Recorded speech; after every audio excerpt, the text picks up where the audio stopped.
안녕하세요, 이현조 변호사입니다. 오늘 영상에서는 저희 팀 실제로 승소한 사례를 소개하면서 집합건물 분쟁에 관한 법적 쟁점들을 설명해 드리도록 하겠습니다. 소개할 승소 사례를 요약한 내용부터 잠깐 보도록 하겠습니다. 오늘 소개해드리고자 하는 사례는 서울 강서구 소재 오피스텔에서 관리인 지위를 두고 일어난 분쟁인데요. 본 사례에서 구분 소유주들은 불법적인 방법을 통해 관리인 선임 안건을 통과시킨 관리인의 업무를 중단시키고 적법한 관리단 집회를 통해서 관리인을 선출하여 정상적으로 관리단이 운영될 수 있기를 희망하고 있었습니다.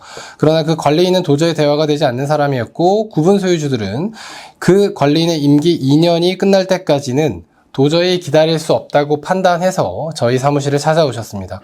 저희 팀은 구분 소유자들과 함께 적법한 관리단 집회를 통해 관리인을 선출하였고 관리단과 관리인을 대리해서 불법 관리인과 불법 관리인이 선정한 관리업체를 상대로 직무집행정지 및 업무방해 금지 가처분을 제기하여 승소 결정문을 받았습니다. 해당 가처분의 승소 결정문을 함께 보도록 하겠습니다.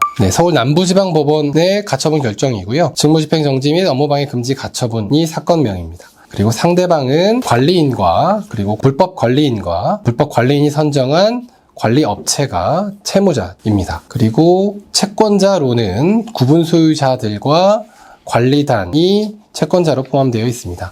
주문을 보시면 채무자 땡땡땡은 관리단의 관리인으로서의 직무를 집행해서는 아니 된다 라는 취지가 첫 번째고요. 두 번째로는 채무자 주식회사 땡땡땡땡 관리업체는 1층 관리사무실에서 퇴거해라 라는 취지가 두 번째고요. 세 번째는 별지 1기재 행위는 구분 소유자들이 구성한 적법한 관리단에 대한 업무 방해 행위들을 열거한 목록입니다. 그래서 불법 관리인에 대해서 별지 1기재 업무 방해 행위를 하지 말아야 한다. 불법 관리인은 그런 업무 방해 행위를 제3자를 통해서도 하지 말아야 한다라는 것이 제3번 주문의 취지입니다.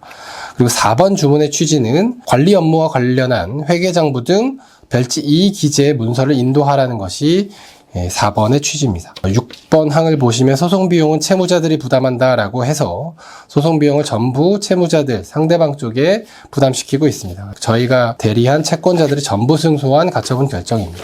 사실관계를 먼저 보도록 하겠습니다. 채무자 땡땡땡 불법관리인은 앞으로 채무자 땡땡땡이라고만 하겠습니다. 채무자 땡땡땡은 2020년경 관리단 집회의 결의로 이 사건 건물의 관리인으로 선임된 자였습니다.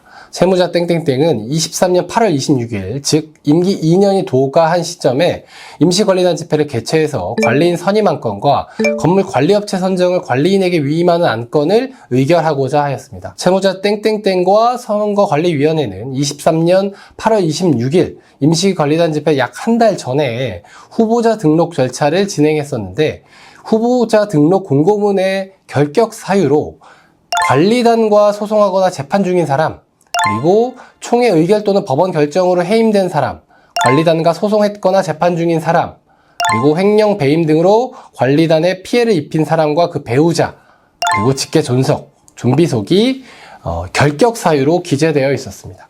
즉 여기서 핵심이 되는 것은 관리단과 소송을 했었거나 소송 중인 사람은 관리인으로 출마하지 못한다라는 결격 사유인데요. 이런 결격 사유는 법에도 없고 규약에도 없는 것이었습니다.